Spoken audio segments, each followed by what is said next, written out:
नमो भगवते तस्मै कृष्णायाद्भुतकर्मणे रूपनाम विभेदेन जगत कीर्तियो यतः सच्चिदानन्दरूपाय विश्वोत्पत्त्यादिहेतवे तापत्रय विनाशाय श्रीकृष्णाय वयं नुमः। श्रीकृष्णाय वयं नुमः। श्रीमद्भागवत महापुराण छठा स्कंध सातवां अध्याय। बृहस्पति जी के द्वारा देवताओं का त्याग और विश्व रूप का देवगुरु के रूप में वर्ण। राजा परीक्षित ने पूछा, भगवान देवाचार्य बृहस्पति जी ने अपने प्रिय शिष्य देवताओं को किस कारण त्याग दिया था? देवताओं ने अपने गुरुदेव का ऐसा कौन सा अपराध कर दिया था? आप कृपा करके मुझे बतलाइए। श्री सुखदेव जी ने कहा, राजन, इंद्र को त्रिलोकी का ऐश्वर्य पाकर घमंड हो गया था। इस घमंड के कारण वे धर्म मर्यादा का सदाचार का उल्लंघन करने लगे थे। एक दिन की बात है, वे भरी सभा में अपनी पत्नी सची के साथ ऊंचे सिंहासन पर बैठे हुए थे। 49 मरुदगण, 8 वसु, 11 रुद्र, आदित्य, ऋभु गण, विश्वदेव, साध्यगण और दोनों अश्विनी कुमार उनकी सेवा में उपस्थित थे। सिद्ध, चारण, गंधर्व, ब्रह्मवादी, मुनिगण, विद्याधर, अप्सराएं, किन्नर, पक्षी और नाग उनकी सेवा और स्तुति कर रहे थे। सब और ललित स्वर से देवराज इंद्र की कीर्ति का गान हो रहा था। ऊपर की ओर चंद्रमंडल के समान सुंदर श्वेत छत्र शोभायमान था। चमर, पंखे आदि महाराजोचित सामग्रियां यथास्थान सज्जित थीं। इस दिव्य समाज में देवराज बड़े ही सुशोभित हो रहे थे। इसी समय देवराज इंद्र और समस्त देवताओं के परम आचार्य बृहस्पति जी वहां आए। उन्हें सुर असुर सभी नमस्कार करते हैं। इंद्र ने देख लिया कि वे सभा में आए हैं, परंतु वे न तो खड़े हुए और न आसन आदि देकर गुरु का सत्कार ही किया। यहाँ तक कि वे अपने आसन से हिले डुले तक नहीं। त्रिकालदर्शी समर्थ बृहस्पति जी ने देखा कि यह ऐश्वर्य मद का दोष है। बस वे झटपट वहां से निकलकर चुपचाप अपने घर चले आए। परीक्षित, उसी समय देवराज इंद्र को चेत हुआ। वे समझ गए कि मैंने अपने गुरुदेव की अवहेलना की है। वे भरी सभा में स्वयं ही अपनी निंदा करने लगे। हाय हाय, बड़े खेद की बात है कि भरी सभा में मूर्खतावश मैंने ऐश्वर्य के नशे में चूर होकर अपने गुरुदेव का तिरस्कार कर दिया। सचमुच मेरा यह कर्म अत्यंत निंदनीय है। भला कौन विवेकी पुरुष इस स्वर्ग की राजलक्ष्मी को पाने की इच्छा करेगा? देखो तो सही, आज इसी ने मुझ देवराज को भी असुरों के से रजो गुणी भाव से भर दिया। जो लोग यह कहते हैं कि सार्वभौम राज सिंहासन पर बैठा हुआ सम्राट किसी के आने पर राज सिंहासन से न उठे, वे धर्म का वास्तविक स्वरूप नहीं जानते। ऐसा उपदेश करने वाले कुमार्ग की ओर ले जाने वाले हैं। वे स्वयं घोर नरक में गिरते हैं। उनकी बात पर जो लोग विश्वास करते हैं, वे पत्थर की नाव की तरह डूब जाते हैं। मेरे गुरुदेव बृहस्पति जी ज्ञान के अथाह समुद्र हैं। मैंने बड़ी सठता की। अब मैं उनके चरणों में अपना माथा टेककर उन्हें मनाऊंगा। परीक्षित, देवराज इंद्र इस प्रकार सोच ही रहे थे कि भगवान बृहस्पति जी ने अपने घर से निकलकर योग बल से अंतर्ध्यान हो गए। देवराज इंद्र ने अपने गुरुदेव को बहुत ढूंढवाया, परंतु उनका कहीं पता न चला। तब वे गुरु के बिना अपने को सुरक्षित न समझकर देवताओं के साथ अपनी बुद्धि के अनुसार स्वर्ग की रक्षा का उपाय सोचने लगे, परंतु वे कुछ भी न सोच सके। उनका चित्त अशांति ही बना रहा। परीक्षित, दैत्यों को भी देवगुरु बृहस्पति और देवराज इंद्र की अनबन का पता लग गया। तब उन मदोन्मत्त और आताताई असुरों ने अपने गुरु शुक्राचार्य के आदेशानुसार देवताओं पर विजय पाने के लिए धावा बोल दिया।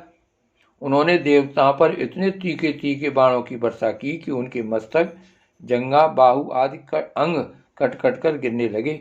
तब इंद्र के साथ सभी देवता सिर झुकाकर ब्रह्मा जी की शरण में गए। स्वयंभू एवं समर्थ ब्रह्मा जी ने देखा कि देवताओं की तो सचमुच बड़ी दुर्दशा हो रही है, अतः उनका हृदय अत्यंत करुणा से भर गया। वे देवताओं को धीरज बांधाते हुए कहने लगे। ब्रह्मा जी ने कहा, देवताओं, यह बड़े खेद की बात है, सचमुच तुम लोगों ने बहुत बुरा काम किया। हरे हरे, तुम लोगों ने ऐश्वर्य के मद से अंधे होकर ब्रह्मज्ञानी, वेदज्ञ एवं संयमी ब्राह्मण का सत्कार नहीं किया। देवताओं, तुम्हारी उसी अनीति का यह फल है कि आज समृद्धिशाली होने पर भी तुम्हें अपने निर्बल शत्रुओं के सामने नीचा देखना पड़ा। देवराज, देखो, तुम्हारे शत्रु भी पहले अपने गुरुदेव शुक्राचार्य का तिरस्कार करने के कारण अत्यंत निर्बल हो गए थे, परंतु अब भक्ति भाव से उनकी आराधना करके वे फिर धन जन से संपन्न हो गए हैं। देवताओं, मुझे तो ऐसा मालूम पड़ रहा है कि शुक्राचार्य को अपना आराध्य देव मानने वाले ये दैत्य लोग कुछ दिनों में मेरा ब्रह्मलोक भी छीन लेंगे। भृगुवंशियों ने इन्हें अर्थशास्त्र की पूरी शिक्षा दे रखी है। ये जो कुछ करना चाहते हैं उसका भेद तुम लोगों को नहीं मिल पाता। उनकी सलाह बहुत गुप्त होती है। ऐसी स्थिति में वे स्वर्ग को तो समझते ही क्या हैं, वे चाहें जिस लोक को जीत सकते हैं। सच है, जो श्रेष्ठ मनुष्य ब्राह्मण, गोविंद और गौओं को अपना सर्वस्व मानते हैं और जिन पर उनकी कृपा रहती है, उनका कभी अमंगल नहीं होता। इसलिए अब तुम लोग शीघ्र ही त्वष्टा के पुत्र विश्वरूप के पास जाओ और उन्हीं की सेवा करो। वे सच्चे ब्राह्मण, तपस्वी और संयमी हैं। यदि तुम लोग उनके असुरों के प्रति प्रेम को क्षमा कर सकोगे और उनका सम्मान करोगे तो वे बहुत तुम्हारा काम बना देंगे। श्री सुखदेव जी कहते हैं, परीक्षित, जब ब्रह्मा जी ने देवताओं से इस प्रकार कहा तब उनकी चिंता दूर हो गई। वे त्वष्टा के पुत्र विश्वरूप ऋषि के पास गए और उन्हें हृदय से लगाकर यूं कहने लगे। देवताओं ने कहा, बेटा विश्वरूप, तुम्हारा कल्याण हो। हम तुम्हारे आश्रम पर अतिथि के रूप में आए हैं। हम एक प्रकार से तुम्हारे पितर हैं, इसलिए तुम हम लोगों की समायोचित अभिलाषा पूर्ण करो। जिन्हें संतान हो गई हो उन सत्पुत्रों का भी सबसे बड़ा धर्म यही है कि वे अपने पिता तथा अन्य गुरुजनों की सेवा करें। फिर जो ब्रह्मचारी हैं उनके लिए तो कहना ही क्या है।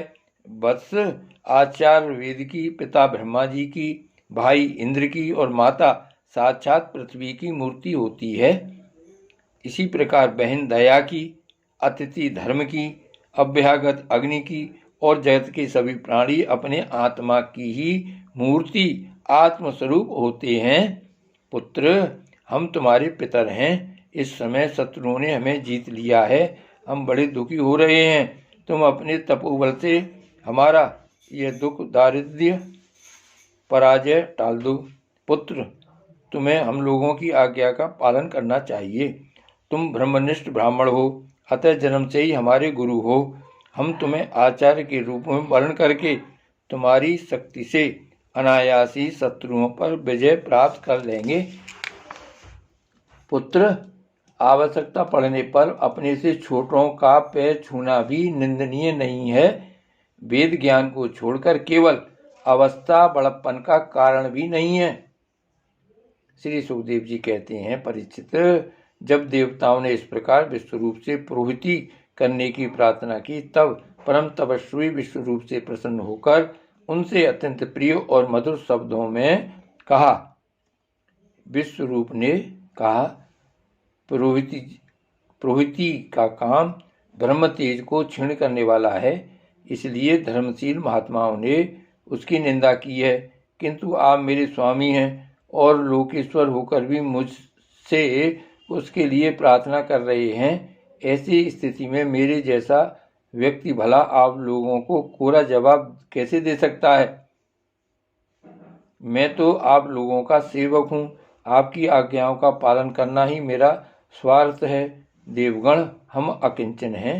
खेती कट जाने पर अथवा अनाज की हाट उड़ जाने पर उसमें से गिरे हुए कुछ दाने चुन लाते हैं और उसी से अपने देवकार तथा पितृकार संपन्न कर लेते हैं। लोकपालो, इस प्रकार जब मेरी जीविका चल ही रही है, तब मैं पुरोहिती की निंदनीय वृत्ति क्यों करूं? उससे तो केवल वे ही लोग प्रसन्न होते हैं जिनकी बुद्धि बिगड़ गई है। जो काम आप लोग मुझसे कराना चाहते हैं वह निंदनीय है, फिर भी मैं आपके काम से मुंह नहीं मोड़ सकता, क्योंकि आप लोगों की मांग ही कितनी है। इसलिए आप लोगों का मनोरथ मैं तन मन धन से पूरा करूंगा। श्री सुखदेव जी कहते हैं, परीक्षित, विश्वरूप बड़े तपस्वी थे। देवताओं से ऐसी प्रतिज्ञा करके उनके वर्ण करने पर वे बड़ी लगन के साथ उनकी पुरोहिती करने लगे। यद्यपि शुक्राचार्य ने अपने नीत बल से असुरों की संपत्ति सुरक्षित कर दी थी, फिर भी समर्थ विश्वरूप ने वैष्णवी विद्या के प्रभाव से उनसे वह संपत्ति छीनकर देवराज इंद्र को दिला दी। राजन, जिस विद्या से सुरक्षित होकर इंद्र ने असुरों की सेना पर विजय प्राप्त की थी, उसका उदार बुद्धि विश्वरूप ने ही उन्हें उपदेश किया था। श्री भागवत भगवान की जय। श्री वल्लभाधीश की जय। श्री गोवर्धननाथ की जय। श्याम स्वरूप श्री हमने महारानी की जय। परम दयाल गोसाई जी की जय। श्री गोकुलनाथ की जय। जय जय श्री गोकुलेश। जय जय श्री गोकुलेश।